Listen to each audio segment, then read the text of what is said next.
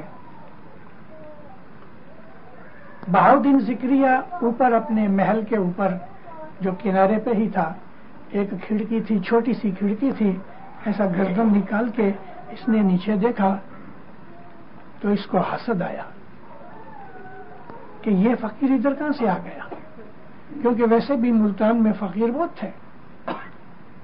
تو اس نے بد نظری کر کے ایسا کچھ پھونک ماری کہ پیشمس کی جو بوٹ تھی وہ ڈولنے لگی، تھوڑا پانی بھی اندر آ گیا. پیر نے آنکھ اٹھا کے دیکھا، فرمایا جا تیرے سینگ نکل آئے. اسی وقت انسٹنٹلی اس کے سینگ نکل آئے.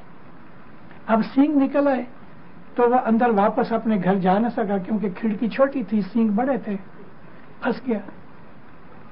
پیشمس تو چلے گئے، بوٹ ٹھیک کر لی. یہ سمجھا کہ یہ فقیر بہت پاورفل ہے. اپنے بیٹے کو بلا کے اس کو کہا، بیٹا یہ کوئی بہت بڑا فقیر ہے، جاؤ میری معافی مانگو ان سے اور ان کو کہو کہ آپ خوشی سے یہاں رہنا. بس وہ گیا ادھر، معافی مانگی. پیر نے اس کو معاف کیا، لیکن فرمایا تیری نسل میں ادھر یہ 2 سینگ کے نشان رہیں گے. 900 برس ہوئے، 950 برس. آج بھی بہاؤدین ذکریہ کی فیملی میں سے جتنے لڑکے ہیں ان سب کو یہاں سینگ کے ابھرے ہوئے نشان ہیں. وہ پگڑی باندھتے ہیں اور یہاں تک لے آتے ہیں، لیکن آپ ان کو کہو تو دکھاتے بھی ہیں. لیکن اس کے پہلے یہ واقعہ بنا تھا. اس کے پہلے پیشمس جب بھی آئے نا تو یہ بہاؤدین ذکریہ نے ایک دودھ کا پیالہ لیا، اپنے بیٹے کو کہا کہ جاؤ یہ فقیر کو یہ دودھ کا پیالہ دے کے آؤ. اور اتنا اوپر لب و لب بھرا ہوا تھا تو وہ آستے آستے آستے آستے لے کے گیا کہ میرے باپ نے آپ کو یہ تحفہ بھیجا ہے. پھر شمس نے ایک پھول توڑا اور اس کے اوپر رکھ دیا، دودھ کے اوپر. فرمایا اپنے باپ کو جا کے واپس دو. سورج بھان پوچھتا ہے کہ یہ آپ نے کیا کیا؟ فرمایا اس نے مجھے دودھ کا پیالہ دیا کہ جو اوپر تک بھرا ہوا تھا. اس کا مطلب یہ تھا کہ آپ اس شہر میں مت رہو کیونکہ اس میں جگہ نہیں ہے فقیروں کی. تو میں نے اس کے جواب دیا کہ میں پھول کی طرح رہوں گا. وہ بوٹ کا ذکر پھر بعد میں کیا اس نے. ایک سوال جی. انڈیا میں سکھ ڈسٹرکٹ ہے، وہاں ایک چھوٹا سا گاؤں ملا، وہاں قاسم شاہ کی مزار ہے. کس کی؟ پیر قاسم شاہ. پیر قاسم شاہ پیر حسن کبیر دین کے جو بیٹے تھے نا امام شاہ، ان کی اولاد میں سے ہوئے، مگر وہ ہمارے پوٹھیوں کے پیر نہیں ہیں. مگر پیر کی اولاد میں ہونے سے ہم ان کو پیر کہتے ہیں. جیسے کہ پیر محمد شاہ دولہ، جیسے کہ ہماری اپنے یہ بائی بڑائی پیر حسن کبیر دین کی لڑکی تھی، اس کو بھی ہم بڑی عزت دیتے ہیں. اسی طرح سے اور بہت سے پیر ہوئے کہ جو ہمارے پیروں کی اولاد میں سے ہیں، ہم ان کو مان سے عزت سے پیر کہتے ہیں، مگر وہ پیری درجے کے یعنی پیر کی جو جوت ہوتی ہے وہ ان کے پاس نہیں تھی. اور بھی بہت ہوئے، پیر محمد شاہ، پیر امام شاہ ہوئے. اور یہ دیکھو نا ہماری امام بیگم، سیدہ امام بیگم، یہ بھی پیر حسن کبیر دین کی اولاد میں سے ہے. اور اپنے سیدہ امام بیگم کراچی کے اندر دفن ہوئی ہے، مگر بامبے میں رہتی تھیں. 1866 میں گزر گئی. دوسرا ایک سوال ہے ان کے 2 چیلے تھے، 4 جوڑ کا، ان میں سے ہندوؤں کا پیر ہوتا ہے. ہاں، ایسا ہمارے اماموں اور پیروں کی ہسٹری میں بنے ہیں بناؤ کہ امام کو چھوڑ کے، پیر کو چھوڑ کے انہوں نے اپنا پنتھ شروع کر دیا ہے. ایسے بہت سے واقعات بنے ہیں. تو بعد میں خاتمہ ہو گیا، ایسے بنے اپنا پنتھ شروع کر دیتے. ابھی بھی کیا ہو رہا ہے؟ آپ جماعت کو مل کے میں بہت خوش ہوا. مومن جماعت ہو, اچھے ہو, مولا ہمیشہ آپ کو اچھا رکھے. 10:30 بجتے ہیں, آپ شام کو 7 بجے سے آئے ہوئے ہو. پھر بھی کبھی ایک دو اور سوال کے میں جواب دوں, کوئی بھی دو, پھر ہم یہ محفل بند کریں. صاحب یہ جو اگربتی ہم جلاتے ہیں یہ ٹھیک ہے, صحیح ہے؟ نہیں, میں نے بہت دفعہ اپنی وعظوں میں ذکر کیا ہے, اگربتی نہیں ہونی چاہیے. مجبوری ہو, کوئی ایسا گاؤں یا اکیلا کوئی رہتا ہے, مگر کیا کہ ایک تو اس میں لکڑی اندر ہوتی ہے, تو اگربتی جو بنتی ہے نا وہ بھی لکڑی کا بھوسا ہے, اس کو گم لگا کے تھوڑا خوشبو ڈال کے وہ کرتے ہیں. ہم کو خوشبو آتی ہے اس لیے ہمیں اچھا لگتا ہے, لیکن حقیقت میں کاربن جلتا ہے کہ یہ کاربن ایٹماسفیئر کے لیے اچھا نہیں, لنگس کے لیے خراب ہے. لوبان دوا ہے. لوبان کو انگریزی میں لیبون کہتے ہیں, LEBON, اور بائبل میں اس کا ذکر ہے لیبونے کا. یہ جو لیبونے ہے, لوبان ایک قدرتی چیز ہے اور وہ موسٹ اینٹی سیپٹک ہے. خدا نہ کرے کبھی ایسا گمڑا پھوڑا ہوئے کہ جو ہیل نہیں ہوتا, تو تھوڑا لوبان پانی میں گھس کے پیسٹ بنا کے ایک کپڑے پہ ڈال کے اس کو بند کر دو, کھولنا نہیں 7-8 دن تک, وہ پھوڑا اچھا ہو جائے گا. لوبان موسٹ اینٹی سیپٹک ہے. اس کو ایٹماسفیئر کو یہ پیور کر دیتا ہے, جرمز اور بیماری کی تمام وبا وغیرہ کو یہ کلین کر دیتا ہے. رسول اکرم نے عود اور امبر کا جو ذکر کیا ہے, لوبان امبر کی طرح ہے. امبر جو کہ سمندر میں سے نکلتا ہے. امبر ایک قسم کی مچھی ہے, وہ جب یہ باہر آ جاتی ہے مر جاتی ہے, پھر اس کو کاٹ کے تو یہ لوگ امبر بناتے ہیں. امبر کی خوشبو بھی بہت اچھی ہے اور امبر بہت اچھی دوا ہے. بڑھاپے کے اندر آدمی ونٹر میں امبر کھائے تو اس کے بدن میں گرمی اور طاقت رہتی ہے. امبر کے کھانے کا طریقہ یہ ہے کہ ایک چنے جتنا امبر لے کے یہ نیاز کی پیالی کی طرح کاوے کی پیالی لے لو اور اس پیالی کے اندر یہ امبر رکھ دو اور پھر نیچے اس کو تھوڑی سی گرمی دو تاکہ وہ پگھل جاوے اور چپک جاوے. اب ہر روز تھوڑا کاوا بناؤ اور اس پیالی کے اندر کاوا ڈال دو, پڑا رہے. 5-7-10 منٹ کے بعد بھلے وہ ٹھنڈا ہو جائے, پھر یہ کاوے کی پیالی پیو اور اس کو رکھ دو, دھونا نہیں. ہر روز اسی میں ڈال کے پیتے رہو تو آہستہ آہستہ امبر کا اثر ہوگا. بلڈ کے اندر ریڈ اسکارپلس جو ہیں وہ زیادہ ہوں گے, اینیمک کنڈیشن نکل جائے گی. ہارٹ کے لیے, کڈنی کے لیے, لیور کے لیے اچھا ہے. لیکن جوان آدمی بالکل نہ پیے, نہیں تو ناک میں سے اور پاخانے میں سے لہو نکلے گا. 50 برس کی عمر کے اوپر والا ہی اس کو پیے. تو امبر ہے, اس کو کولسے کے اوپر رکھ کے جلاتے ہیں تو خوشبو نکلتی ہے. رسول پاک فرمایا عود اور امبر تم مسجدوں کے اندر دکھایا کرو. اب ادھر عربستان کے اندر لوبان نہیں ملتا, لیکن انڈونیشیا سے, چائنا سے ہندوستان میں لوبان آتا ہے.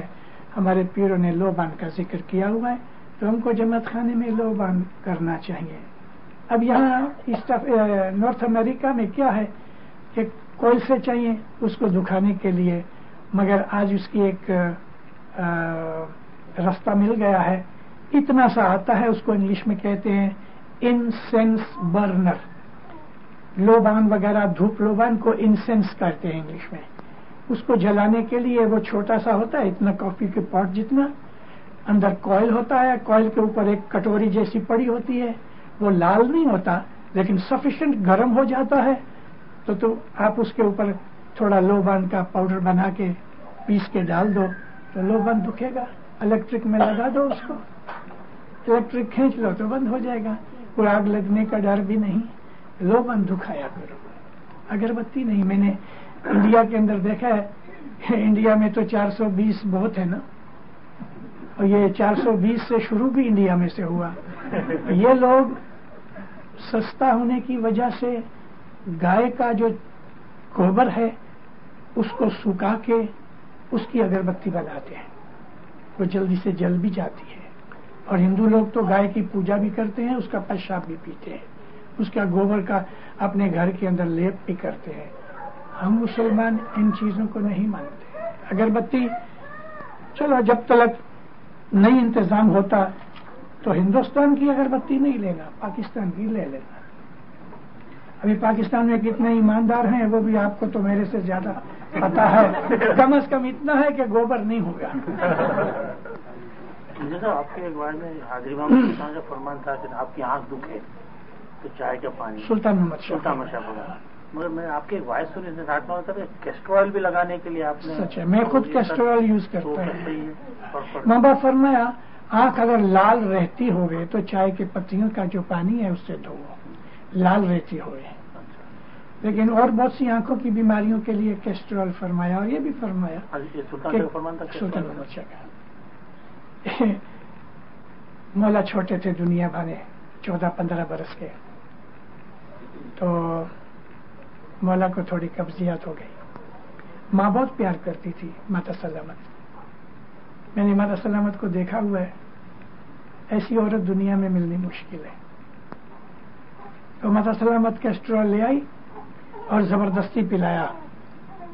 غصہ کیا، دم پچھاڑ گیا، لیکن ماتا نے پلایا. 8-10 دن کے بعد مہمانیوں کا کام شروع کیا تو ایک نے کہا خداوند میرے پیٹ کی حالت اچھی نہیں، اس نے فرمایا کیسٹر آئل پیو.